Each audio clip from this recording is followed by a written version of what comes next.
Hello, boys and girls. Today I'd like to read for you the story Puff, Puff, Chugga-Chugga by Christopher Wormell. Once there was a little train that ran along a line between the conductor's cottage and the town, and back again. Some days were busy, and some days were not. You never could tell. But one day the conductor thought, I have a funny feeling today will be a busy one. And it was. Puff, puff, chugga-chugga, puff, puff, chugga-chugga. At Seaside Station, Mrs. Walrus was waiting with her shopping bag. Lovely day for a trip into town, she said, as she climbed into the pink car. Oh dear, thought the conductor, she's very large. She won't fit. But she did. Puff, puff, chugga-chugga, puff, puff, chugga-chugga. Down the line at Forest Station, Mr. Bear was waiting with his shopping bag. Morning, conductor. Morning, Mrs. Walrus, he said as he climbed into the yellow car. Gracious me, thought the conductor. What an enormous bear. He surely won't fit. But he did. Puff, puff, chugga-chugga, puff, puff, chugga-chugga. At the third station, which was Jungle, Mrs. Elephant was waiting with her shopping bag.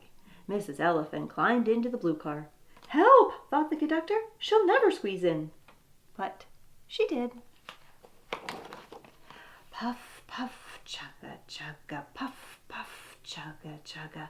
My poor little train, thought the conductor. It will never pull such a heavy load. But it did. And presently they arrived at Town Station, where the three animals got out and set off for the shops. Don't buy too much, called the conductor, a little worried. We don't want to overload the train. But, of course, they did. Mrs. Walrus went to the fishmonger's and bought 600 sardines. Mr. Bear went to the baker's and bought 5 white loaves, 5 brown loaves, and 5 long French loaves. Then he went to the grocer's next door and bought 6 large pots of honey.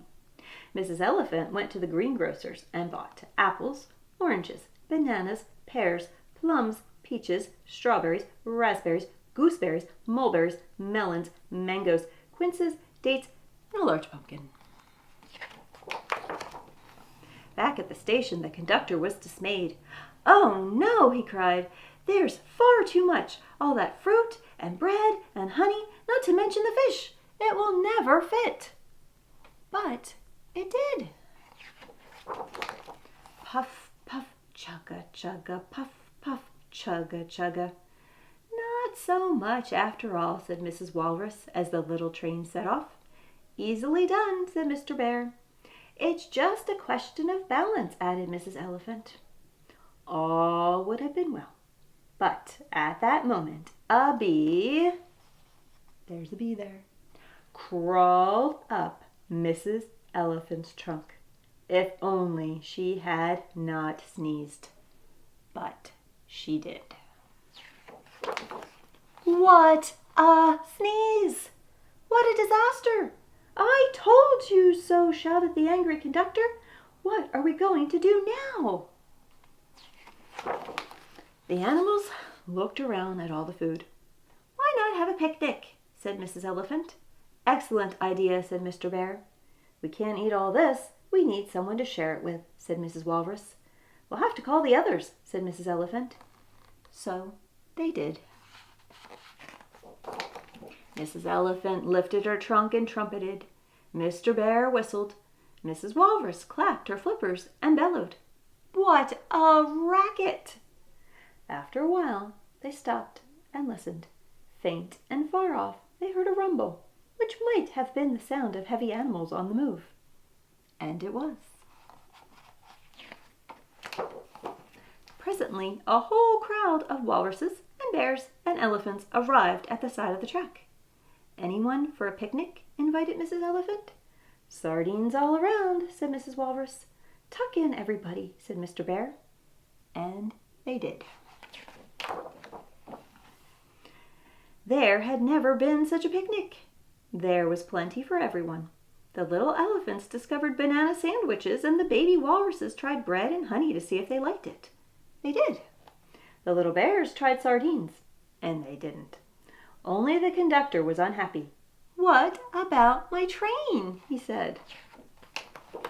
"No problem," said Mrs. Walrus, lifting up the pink car with Mr. Walrus and the little ones lending a hand. "Easily sorted out," said Mr. Bear. He and Mrs. Bear and the cubs heaved up the yellow car. "It's just a question of leverage," said Mrs. Elephant, picking up the blue car with other elephants lending a trunk. "We'll have the train set to rights in no time at all." And they did.